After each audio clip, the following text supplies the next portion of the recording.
Hey guys, good morning. Welcome back to our channel, Layton Squad. My name is Adi. So for today's video, let's talk about Philippine travel tax for Pinoys.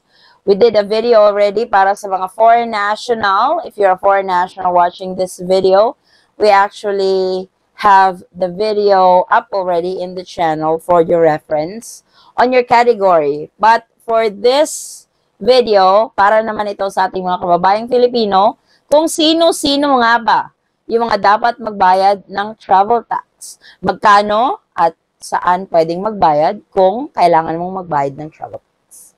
Details coming right.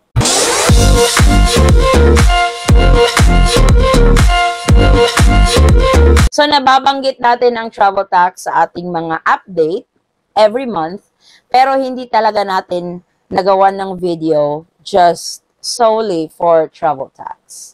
We have uploaded a video already for foreign national, and for this one, para naman sa ating mga kababayang Pinoy, kung sino-sino ang mga magbabayad ng travel tax. Ang travel tax ay ini-impose ito sa mga pasahero na paalis. Yes, you heard it right. Nag-e-impose lang at kinokolekta lang ang travel tax kapag ikaw ay paalis ng Pilipinas. This is during departure, and this is for a specific category na i-charge ka. So, unahin natin yung mga Pinoy na kababayan nating mag-a-abroad as a tourist. So, magbabakasyon kayo, gusto mong pumunta ng South Korea kasi gusto mong kumain ng Korean food. So, na-approve si visa and you are getting ready to fly out of the Philippines. Kailangan mong magbayad ng travel tax. That is 1,620 pesos. So, walang exemption yon, basta tourist visa na Filipino, Philippine passport holder. So, 1,620, pwede ka magbayad online, pwede ka ding magbayad sa airport. Yung mga kababayan nating first-time immigrants, yung na-petition as K1, spousal visa, na mag-a-abroad at titira na sa abroad with their loved ones.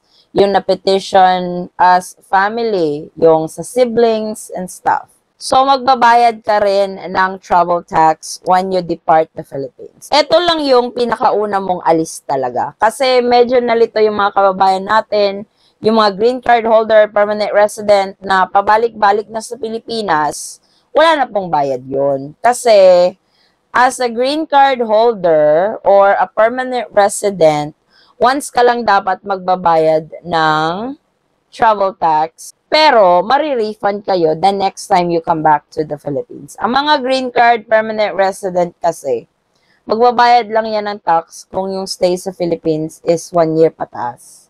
If it's less than 1 year, wala ka pong babayaran yan. Yun yung patakaran ng travel tax. And I know, green card holders, permanent residents, na pabalik-balik na sa Pilipinas, hindi na sila nagbabayad kasi hindi naman sila nagsistay ng matagalan sa Pilipinas. Same with other categories. So, sana nalinawan ng ating mga kababayan na yung travel tax is magbabayad ka lang yung first time na alis mo talaga sa mga first-time immigrants. Pero yung mga pabalik-balik na ng mga immigrants, wala nang bayad yun unless you have stayed in the Philippines for more than a year. Sa mga dual citizen naman natin na mga kababayan, nasali ko ito sa foreign nationals category, pero i-recap natin ito dito sa Pinoy's guidelines for travel tax. Yung naka-indicate lang doon sa website nila is yung mga dual citizens na may Philippine passport. Kung yung na-stamp ay sa Philippine passport lang. Pero, magbabayad ka lang talaga ng travel tax if yung pagstay ninyo sa Pilipinas is 1 year pataas. Kung less than 1 year naman as a dual citizen, hindi ka magbabayad. Tulad ko, medyo matagal na ako dito sa Pilipinas. If ever we go back to the States, magbabayad talaga ako ng travel tax before I can depart from the Philippines.